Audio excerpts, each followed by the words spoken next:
funniest questions. How could a loving God possibly allow so much suffering? It's a really, really hard question. And I've got two caveats before I start. One is that I do not know all of the answers at all, not by a long shot. There are loads of people for like thousands of years that have asked this question, that have wrestled with it, that have come up with all different answers. At the end, I'm going to talk about some resources that are available to you, guys and girls that have written about this, thought about it for a lot longer than I have, so it'd be definitely worth doing that. And number two is that I'm not going to be covering the origin of evil, so if that's something you really want to know about, ask that in the question time, which me and Katie will be trying to tackle at the end.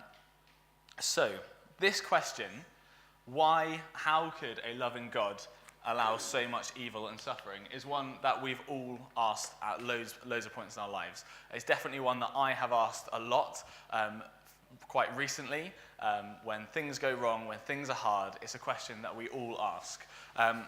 And before we start, I kind of want to think, why is it a question that we all ask? And then, is Christianity the best direction to ask this question? So, why is it a good question? Why do we ask this question at all?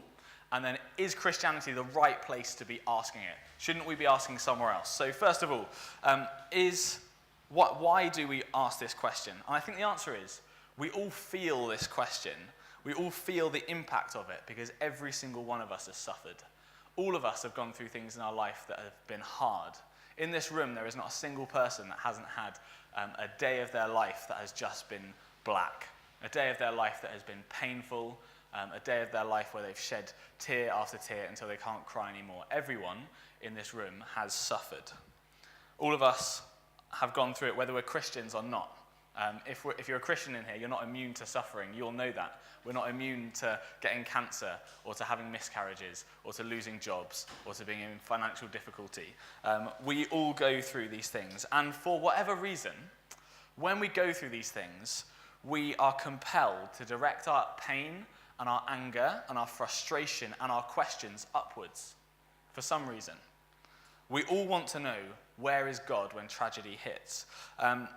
There's a famous phrase that there's no atheists in foxholes. So World War I, that foxholes in the middle of no man's land, where people would be fighting for their lives and very unlikely to make it out. The phrase is, there are no atheists in foxholes. Maybe they're atheists beforehand and maybe atheists afterwards. But in the middle of suffering, all of us want somehow, for some reason, to connect our pain with God.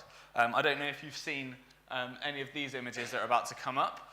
Some of the tragedies that have befallen our nation in the last year, everyone seems to respond almost as a reflex to saying, let's pray. Pray for Paris, pray for Manchester. The one at the bottom was from the Grenfell Tower fire. All of us, when tragedy hits, have this reflex where we want to say, what is God doing?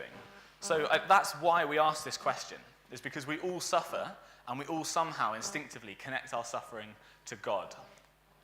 So it's a good question to ask, but why Christianity? Partly because we're in a church. It'd be weird if we decided to tackle this from a different religious perspective. But I want to argue that Christianity is the best place to ask this question. And it's better than asking our culture, and it's better than asking other religions. So our culture, first, is in denial about suffering, I think. I think the only films that ever deal with pain and suffering either glorify it as like war and it's really fun and it's amazing, or they sentimentalize it, and it's just like a nice sad film like The Notebook that you get to cry to. And the really sad, the films that really show the pain of human existence, they're not box office smashes, are they? They won't compete with Minions, or Minions 6 or whatever, or The Fast and Furious 12. Our culture is in complete denial about suffering, and it distracts us with music, with entertainment. I did a quick hands up a couple of years ago in my class. I'm a teacher, and I asked the kids in year 11, how many of you have been to a funeral? And maybe 4 out of 30. How many of you have seen a dead body? None. That's weird for in our culture, that's peculiar for us, because in lots of cultures around the world, people will have been to lots of funerals or seen lots of dead bodies. Our culture is averse to suffering and to pain. So our culture isn't a great place to ask this question, because it's just obsessed with avoiding pain and avoiding suffering and having a good time and distracting us from it. So our culture is not a good place to ask this question. Other religions, I've got a quote from the Buddha that's going to come up, and other religions, I don't think, are a great place to ask this question. So in Buddhism, the Buddha said this: "A wise man, recognizing that the world is but an illusion, does not act as if it's real. So he escapes the suffering." I could summarize that as saying suffering is an illusion. It's not real. That's the teaching of Buddhism. Your pain, your suffering, not real. And therefore, I don't think that's a helpful place to go when we are really in pain and suffering, because we feel it's real. And to be told, it's just a dream, you just need to wake up from it, don't worry, I don't think is a helpful place to go. Islam would be another place that we could ask this question. However, Islam has no category for this question. The idea of pain and suffering is inshallah, it's the will of Allah. And everything is as it should be. This world is exactly how God wants it to be, and therefore we can't ask why, because it's the will of God. Whereas, I would say, the Bible and Christianity is the best place to ask these questions, because the Bible is a book that from nearly start to nearly finish is all about suffering. There are characters that suffer in all sorts of ways. You have relational breakdown, you have wars, you have people killing each other. The first brothers, one of them murders the other. You have a book that is full of pain and full of suffering. There's an entire book in the Bible called Job, which is all about this question: why does God allow suffering? And the main character of Christianity, the main character of the Bible, is a man who is born into poverty as a refugee for the first few years of his life, as a social outcast who is rejected by his family, who has people calling him crazy, who has people spreading lies about him, who is ultimately tortured, beaten, and crucified on a cross. So Christianity is the best place to ask this question, because unlike our culture, Christianity is not suffering averse. Christianity isn't afraid of talking about suffering. So it's a good question to ask, and this is a good place to ask it. However, just before we really get into it, as a teacher, I often get kids saying to me, "I don't get it," right? I get it all the time, probably because I'm a bad teacher. But they say, "I don't get it." And I always have to say, okay, what don't you get? And like little Jimmy might say, "Oh, I don't get like where the comma goes in that sentence." And like little Fred might say, I say little, I teach like monsters that are like in year 11, they're like bigger than I am. But they might say, "Oh, I don't really understand like what that sentence means." But when they say, "I don't get it," once I question what's behind it, actually they might say the same thing, but they're actually saying something, they're actually asking something very different. And so I think with this question, when we ask the question, how could a loving God possibly allow so much suffering? I think there is 3 questions at least that people in this room are actually asking. So the first one, this might be you. God isn't real because evil and suffering is, right? That could be the first question that we ask. So surely, if evil and suffering are real, then it disproves God. The reality of evil and suffering proves that God isn't real, right? That's what some people are saying, might be asking when they ask this question. Second one, this could also be you. You could be asking, when you say, "Where is God in suffering?" what you're really asking is, can God really love me if he lets me suffer? You might think, yeah, I actually believe in a God, but can he love me? And then the last one, it might just be, I'm really suffering, help. So when we ask this question, I think in this room, there are bound to be people maybe in all 3 categories. Some people who would say, suffering just disproves God, right?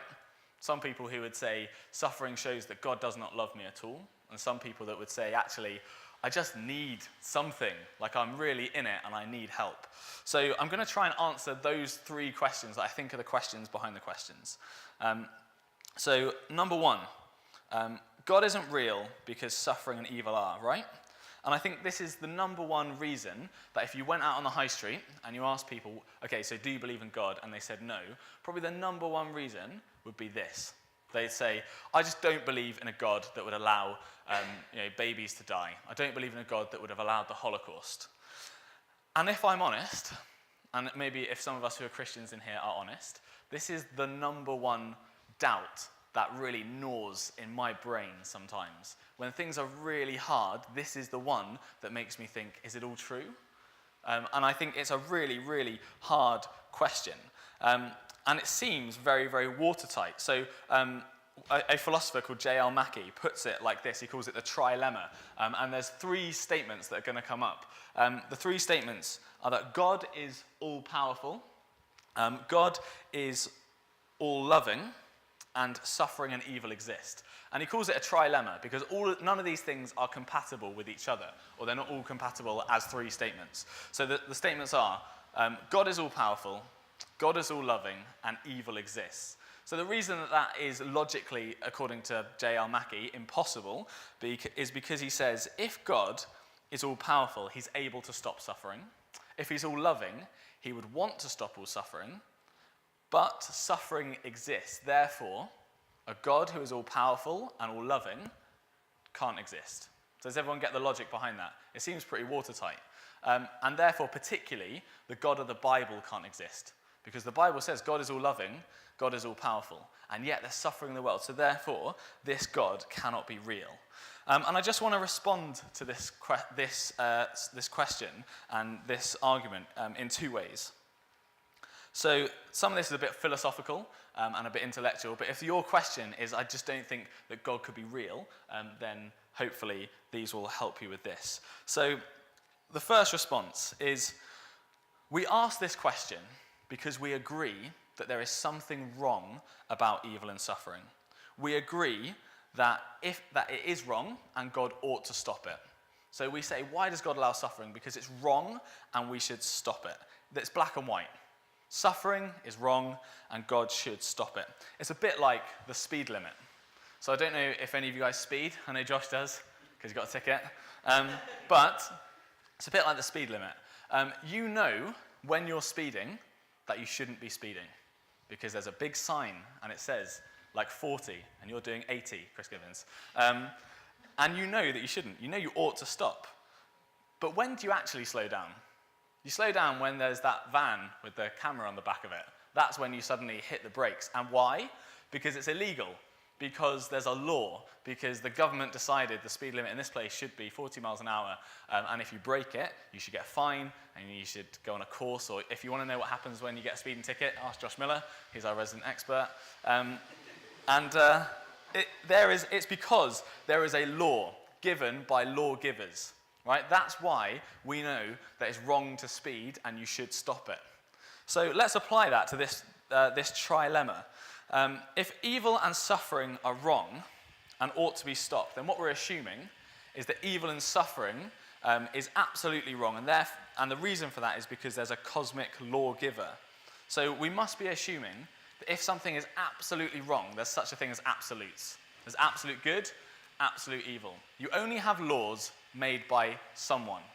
And what you're assuming, if you're saying God should stop suffering, is that there is a set of principles of what is right and what is wrong. And it is impossible to have absolute ideas about right and wrong if there's no God. If you believe that there is no God, I think that the problem of evil and suffering is probably bigger for you than it is for Christians. Because there's no basis on which to say that suffering is wrong or that evil is evil. If there's no moral lawgiver, if there's no God, if there's no one saying these things are right and these things are wrong, then how can we even say suffering is wrong? What's more natural than violence, right? Like there's that phrase, nature is red in tooth and claw. Violence is kind of how we got here if you believe evolution. It's the strong killing the weak, and that is just natural. And so who is to say, if there's no God, there's no cosmic lawgiver, who's to say that's wrong? No one. I've got a couple of quotes up here. There's a poet called W.H. Auden, and I love him because I'm an English teacher, and he was a great poet, but I think we're having a hard time with this. But he basically was in World War II, and he went into a cinema in New York. It was before World War II, so the rise of Hitler. And he went into a predominantly German-speaking cinema, and they watched this film where there were Nazis in the conquest of Poland. And there were German people in the audience, and they started shouting out, "Kill them!" as the Nazis just went through villages and killing people. And he said there had to be some reason why Hitler was utterly wrong. W.H. Auden went into that cinema an atheist, and he walked out believing that there must be a God, because he said, this is quite dense, this second bit, but he said the whole trend of liberal thought has been to undermine faith in the absolute, the idea that there are absolute laws, absolute right, absolute wrong. It has tried to make reason the judge. But since life is a changing process, the attempt to find a humanistic basis for keeping a promise works logically with the conclusion, I can break it whenever I feel convenient. In other words, he's saying all you're left with is preference. If there's no God, you cannot have right and wrong. All you can have is, I don't like it. And actually, if you like it, you carry on. Another quote from a guy called Dostoevsky. He said that if there is no God, everything is permissible. If there's no God, everything is permitted. And that's absolutely true. Look at him, what a great look he's got going on there. But if God does not exist, then absolutely everything is permitted. And therefore, suffering is just subjective. And there's no way that we can say whether it's right or whether it's wrong. However, if there is a God, and good and evil are real, then the question does make sense. The question, why doesn't God stop evil, is logical. We can ask it. But if there is no God, then actually you can't say that evil is wrong. You can't say that God should be stopping it. If there is no God, you can't actually say with any intellectual honesty what you feel deep down. All of us, when we look at things like Grenfell Tower, we want justice. All of us, when we look at news stories of terrorists attacking our cities, we want something to happen. All of us that hear about a loved one who suffered tragedy, we feel instinctively that there is something wrong. But if we don't believe in God, we can't logically, honestly, intellectually say there's anything wrong with that. It's just nature. It's just the strong killing the weak. That's how it's always been. The lion kills the antelope, and that's it.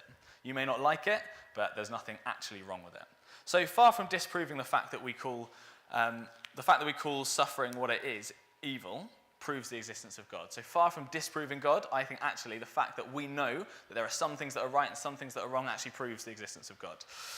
My second response is, why is it a trilemma? So we've got God is all good, God is all loving, and evil exists. Why don't we add a fourth thing that the Bible also tells us? God is all knowing.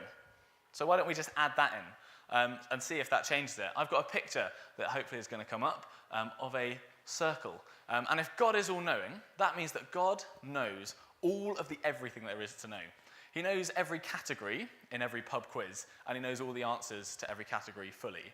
He knows literally everything about everything that there is to know. And if this is my way of trying to picture this, if this is all of the knowledge in the universe, just imagine it as like a huge circle, I wonder how much you would say you know out of that big dot. Like, if I asked you to come up and shine my laser and draw a little, is it that much? Do you know a little dot there of everything there is to know? As a human race, how much do we know? Maybe that one just there? I'm not sure. But if God is all powerful, all loving, all knowing, and evil exists, couldn't it possibly be that there is some dot in there that if we knew that and that and that and that would make sense of the suffering in our lives? I'm not saying I know what that is, but I'm just saying it might be possible. Imagine Ben asked me, he rang me up and he said, Si, can you go down the church and can you just look in the window and tell me if there's an elephant in there? I don't know why he would ask me to do that, but I would come down, I would take a second, probably. I'd walk past. I might even drive past, okay? Because I would just walk down, I'd go, yep, elephant or no elephant, okay? Really, really easy. It's obvious. However, if Ben asked me, I've got a great picture of an elephant coming up. This PowerPoint is awesome. If Ben said to me, can you go down to the church and see if there's a mosquito in there? If I drove past, what would I say? No? Yes? I'd have to say, don't know. I might even look in the window for ages, and I might not see one. In that picture, there's actually a mosquito, a tiny, tiny little mosquito that I put in there. But what if in this room, he said to me, okay, can you check if there's 10 mosquitoes? What would my answer be? Yes, there are 10 mosquitoes? No? I'd have to say, I don't know. And when it comes to why does God allow suffering, I think a lot of us assume that the answer is more like an elephant than a mosquito. That if there is an answer, it's a really big, obvious one. And we either know it or we don't. But what if the answer to why there is evil and suffering in the world, out of all of those dots, what if the answer is more like a mosquito? What if it's smaller? What if it is more complex than we think? So we can't say, just because we don't know the answer, that there isn't one. All we have to honestly say, like me looking through the window for a mosquito, is we don't know. So, that's my response to if you're asking this question, saying, actually, surely suffering disproves God. So number 2, and if you want to come back on that in the questions, please do. If that's not intellectually satisfying, or you're like, yeah, but what about this, or this person said this, ask it, because we want this to be a conversation, not just a lecture. So number 2, you may be asking this question because you're actually asking, can God love me if he lets me suffer? And we've said there could be good reasons for suffering, but the Bible doesn't give us all the answers. And so my honest answer has to be we don't know. However, it does tell us what the answer can't be. It doesn't tell us all of the answers. We're going to get to some possible answers later. But it doesn't tell us all the answers, but it does tell us what the answer can't be. And the answer cannot be that God doesn't love us. And how can I say that? Because we've probably all thought, do you know, if I were God, I would step in right now and I would prevent Kim Jong-un from being in charge of nuclear weapons. Or if I were God, I would have gone to Grenfell Tower and warned people on the day that happened. Or if I were God, I would have stopped the Holocaust. I think we've all probably thought like that. If I had that power, I would have done it. And we can think, because God isn't acting like me, then therefore he's not loving. The Bible tells us that God alone defines what love is. And we often have flawed views of what right and wrong are. I've often done things that I thought were right, and I found out later, actually, that's totally wrong, or the other way around. And we also have flawed views of what it is to be loving. So here's just a really stupid example. I remember being a kid and really super duper wanting, with all of my heart, to eat an entire pot of jam, just more than anything. And my mum saying, no, you can't. And I thought, when I'm an adult, I'm going to eat a pot of jam. When I can decide, I'm going to do it. I haven't done that yet. But that's all I wanted to do, was eat that jam. And I thought, my mum is not being loving because she's not letting me eat this jam. And that's all I want. Whereas, I'm sure parents in the room, or just responsible adults in general, would know that it's loving to say, no, you can't eat that pot of jam, because it's going to send you haywire, or it's just going to set a bad precedent, and then you're going to die of diabetes when you're 6 or something. We often set ourselves up as judge over God. So when we say, if I were God, I would have done this, we're setting ourselves up here, and God is in the dock. And I think, I've definitely done that myself, but I can't even live by my own moral standards, let alone the ones I think God should keep. I know lying's wrong, but I've still done it. I've known lying's wrong while telling a lie, and I've still done it. I know that getting angry is wrong, but the other day on my way home, I beat my horn twice at people before I realized that I should stop doing that. And then I had a third opportunity that was I really should have, but I didn't. But we all fail, even by our own moral standards. So who are we to put God in the dock and say, you should have done this and you shouldn't have done this? The Bible defines real love in this way. Just one more thing. We often think that God isn't loving because he doesn't give us what we want, like my jam analogy. That's what we think, we think he's not loving because he won't give us the thing that we want. And actually, that's a stupid example, but we get really hurt by the things that we set our hopes on, and we think, I actually really want this relationship, or I want this job, or I want this financial situation. And we think, because God isn't giving it to me, he's evil and he's mean. And again, maybe, I'll just put it out there, we're more like the child version of me than the parent who sees what's really good for us in the long run. And when you're a child, it feels extremely frustrating because you can't understand why. And I'm not saying I understand why. I've got no idea. If you ask me in the questions, why has God let X happen in my life? I've got no idea. But hopefully, I will show you that there is a loving God who has a good reason for it. So my second reason that the answer cannot be that God doesn't love you, is because the Bible says that God himself defines real love. There's a verse that I preached at Sarah and John's wedding in 1 John 4, and it says, this is love. Not that we loved God, not that love comes from us, but that God loved us and sent his son to die for us. The Bible defines love as sacrifice for the ultimate good of the one that you love. And does God do that? Does God show love to us? Absolutely. Unequivocally, yes. God didn't stay separate and aloof from the people, from the creation that he made. He didn't just say, I'm going to sit up on my cloud and you guys can have your wars and kill each other and live miserable lives. God got involved. God came down in the person of Jesus, and he got involved intimately in our mess and in our mistakes. And he came to experience the rejection that we experience and to experience the hatred that we experience. And he was tortured and murdered so that he could ultimately take all of our mess, our mistakes, our sin, and our suffering and destroy them forever. The Bible talks about the cross as being the ultimate picture of the love of God. When you start any relationship, you open yourself up to hurt and to rejection or loss or pain. I think we all know that. If you start a relationship, you don't know, is this person going to break my heart? Is this person going to, ultimately, which one of us is going to die first? You know every time you start a relationship, you open yourself up to pain. And God did that when he made us. He opened himself up to pain. And he made us, and we rejected him. And he watched as we turned our backs on him. And he watched as we have ignored him throughout our lives. And he watched as he sent his son to rescue us and to say, you've kind of gone wrong, come back. And what did we do? We tortured him and we killed him. And God watched that with heartbreak and with agony. And as Jesus died on the cross, he watched his own beloved son tortured and humiliated and mocked. And he watches even now as we bomb each other and lie to each other and hurt each other, because most of the pain that we cause in this world is caused by us. The heart of God broke on the cross, but willingly, because he loves us and he wants our ultimate good. He wants us to know him forever.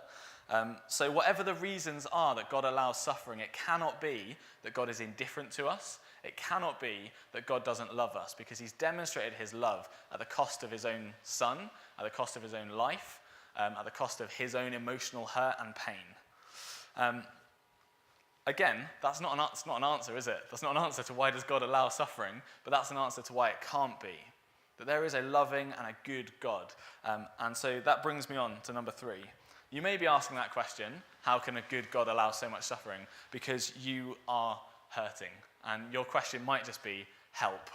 I am suffering. You might be asking it because you're really going through the mill. And I just want to say, I don't think that suffering is easier to cope with if you reject the idea of God. I don't think it makes life any easier if you decide, actually, there's no God. In fact, I think the opposite. Some people say that Christianity is like a crutch, right? For people that are broken and hurt.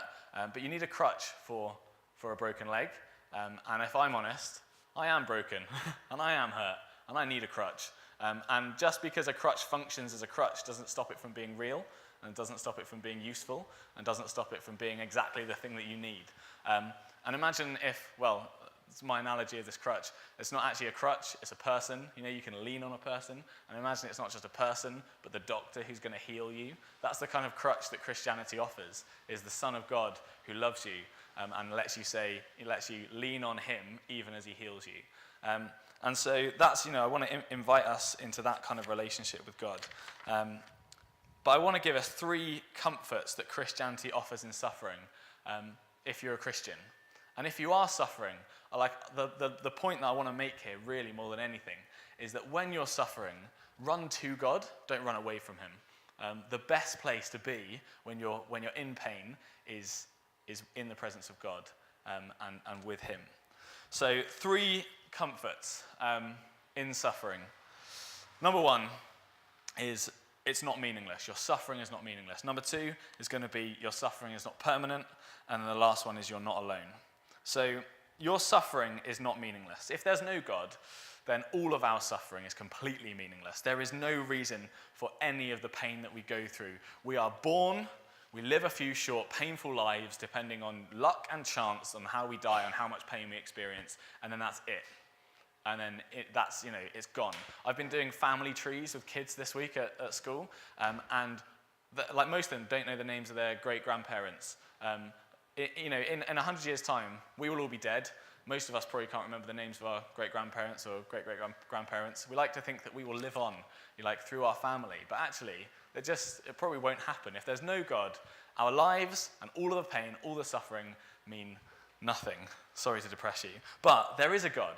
If there is an all-knowing, all-powerful, all-loving God, then therefore he is in control of your circumstances, and he's allowing your suffering for good and meaningful reasons. And again, I'm not here to tell you why those are, but I'm here to point you to the God who came as Jesus and died on a cross and said, I love you, and I want to help you, I want to show you those reasons, and I want to comfort you. So we look at the cross as an example for God doing good things in our suffering not being meaningless. I heard a really interesting thing from a philosopher the other day who was talking about how there are different degrees of suffering. So I think we would all agree that a cat could experience more suffering than an ant. I think most of us would agree with that, that if you trod on an ant, that's not as bad as treading on a cat and killing it, probably. And I think we would probably all agree that humans can suffer more than cats. It would be, you go to prison for longer for killing a human than you do for a cat, because both are wrong, but there are degrees of suffering in that situation. And couldn't it just be that if there's ants and cats and humans, and then God, that Jesus' suffering was the ultimate suffering, the worst suffering that anyone has ever experienced ever. That's not to belittle our pain now, because the pain that we feel is real. But if God had a meaning and a purpose and a plan for that suffering, that good would come out of it, that we would be here worshipping him, that we would be in eternity with him forever, couldn't it be that he has a good plan and a good purpose for your suffering and for your pain? So I just want to give 3 quick things that God is doing in our pain, just from some verses. So if we are Christians in the room today, these are some of the things that the Bible says God is doing in our suffering. So the first one says, we rejoice in our afflictions. It's a guy called Paul. He was tortured, he was beaten up, he was shipwrecked for being a Christian. And he says, we rejoice in our suffering, in our afflictions, because we know that affliction produces endurance. Endurance produces proven character, and proven character produces hope. That there is something about suffering and trusting ourselves to God that is in some way God uses to help our character grow. That's just one. The next one, a guy called, this is Paul again, he says, wrong way. He says, if we go back to it, I want to know Christ, to know the power of his resurrection and participation in his sufferings, becoming like him in his death. This guy is saying, my suffering, I can see that in that, God is making me like Jesus and letting me know Jesus more. If Jesus is the one who suffered more than anyone, then when we suffer for good and for good reasons, then we get to know Jesus because he's been through it before us. And then the last one, he basically just says all the hard times that they had, and this happened that we might not rely on ourselves, but on God who raises the dead. God is doing things in our suffering. There's so many promises in the Bible that if you're a Christian, what God is doing in your suffering and in your pain. And Romans 8:28 is my favorite verse. It says, in all these things, God is working for the good of those who love him, in everything, in pain, in suffering, in heartache, in tears. So that's the first one, is your suffering is not meaningless. It's doing something. It has a purpose. God is making you the person that he wants you to be in your suffering. He's using something evil for good.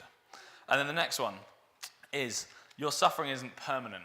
This is the most exciting thing in the world, is that God is not going to leave this world like it is. The question, how could a loving God allow so much suffering? Well, he is allowing it for a short period of time for reasons that are up to him in some ways, but it's not going to be forever.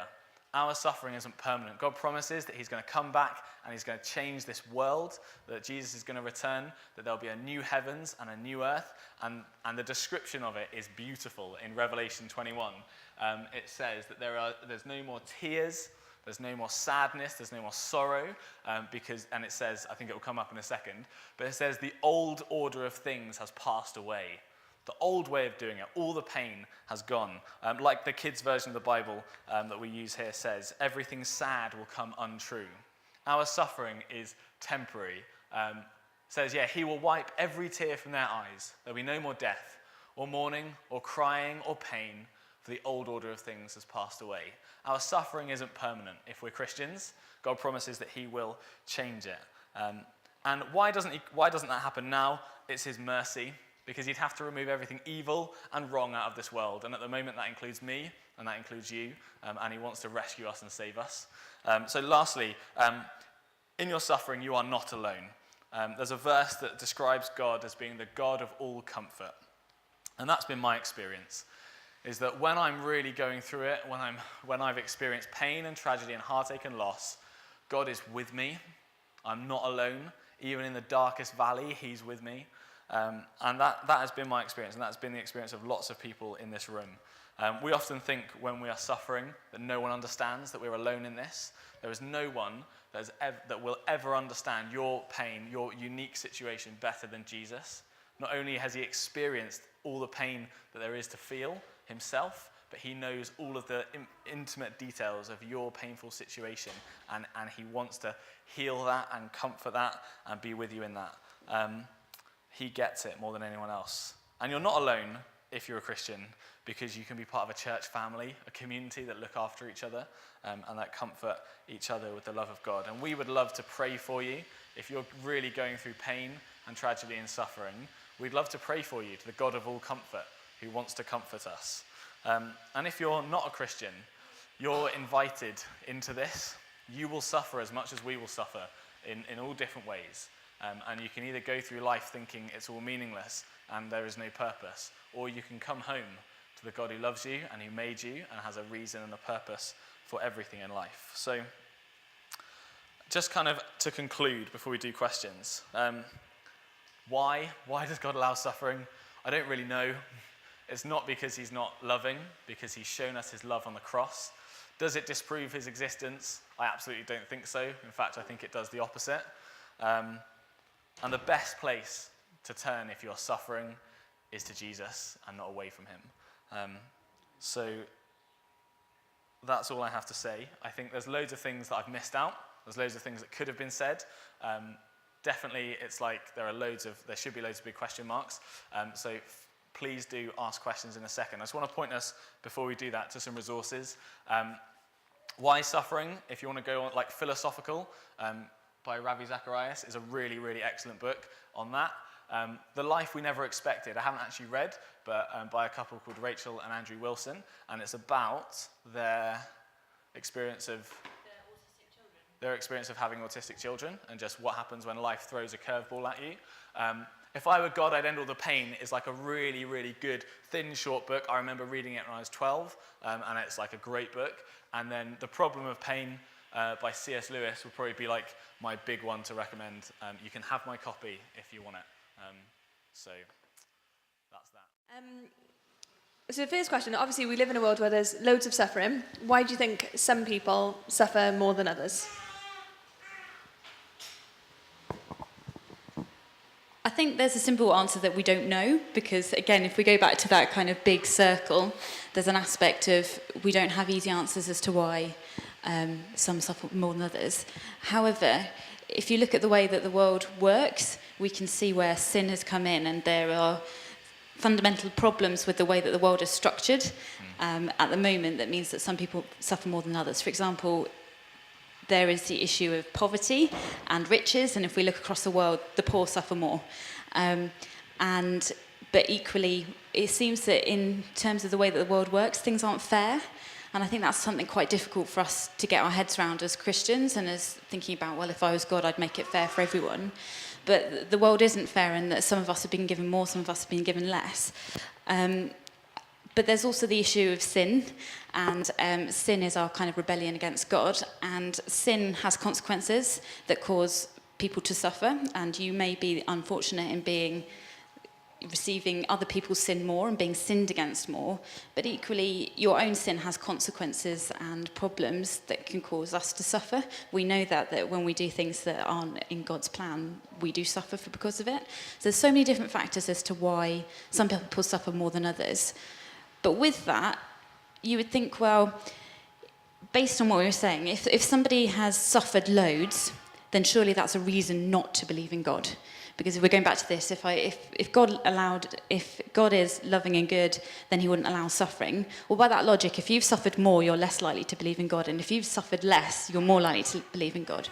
But I don't actually think it works that way. If you look across the world and you look at different groups in the world that are really suffering and really struggling, often they are the people that turn to Jesus and realise their need for Jesus. Whereas in the West, where we have tons of money and we're all kind of super self-sufficient, that's often and we're not probably suffering quite as much, perhaps when we forget our need for God. So that would be my thought. This is another question then. Simon, you talked about us having an opinion on what's good and what's evil because there is a God there. What would you say to somebody that said that was actually just someone having some morals rather than it being anything spiritual? So, as in the idea that, can you read the question again? So, is it possible that good and bad Yeah. could be based on morals Okay. rather than being based on anything spiritual? So I think we all agree that there is such a thing as good and bad. It's just that none of us can agree on what that is. So all of us have different ideas that some things are right and some things are wrong. And so if it's just morals, then you could go to a culture which would say that actually things that we think are abhorrent and disgusting are perfectly natural and normal. So an example might be Nazi Germany, for example. There was like a bubble of time and like social groups where they thought that anti-Semitism was perfectly fine and perfectly okay, that obviously we would say that isn't okay. And so it's back to the same thing, the ideas of good and evil. If there is no God, it's just subjective. It's just saying, this is my preference, and like maybe I don't like anti-Semitism, but actually I can't say it's wrong. All I can say is, that's okay for you guys over there, it's not okay for us guys over here, let's agree to disagree. Does that answer the question? Yeah, I think so. Do you want to add anything? No? Cool. Yeah, thank you. So, next question then. Let's see what we've got here. So do you think suffering is just a reason for people to talk to God who would otherwise not even consider praying or even know the term prayer? I think lots of people do that. I think that in the stuff with Grenfell Tower and people praying for their communities, it was something that made people ask these big questions and turn to God and to pray about it. And I think that God uses those difficulties to get us to turn to him. There was that quote that came up very briefly earlier about that C.S. Lewis said about suffering is God's megaphone to us to say, pay attention, you need me, I'm here.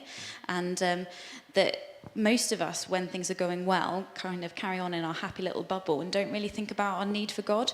It is difficult times and suffering that makes us reassess what are the things that are important in this world and how do I make sense of the world if I'm going through this suffering. And if that's the first reason why you turn to prayer, I think that God uses that and responds to that. Yeah. Okay, next question then. So it's one thing to accept that suffering is part of our lives, but how, if we are Christians and if we're trying to follow Jesus, how should we treat those that are deliberately causing harm and causing us to suffer? So I think there's probably two different reactions depending on what the motive is behind it. So I think the Bible is really clear that God is a God of justice, and that if we see things that are happening against people who are weak and vulnerable, that are wrong, that we should stand up for justice, and those people should be punished. You know, that the legal system should be brought against them if those things are happening. God isn't a God who just says like lie down and be a doormat in that way. If it's the oppression of the weak, God is really clear on that. However, if it's a Christian that is asking this question, and it's how do we treat people who mistreat us? Our example is Jesus. How did he treat people who mistreated him? He said, forgive them 77 times 7. He said, if they hit you on one cheek, turn them the other also.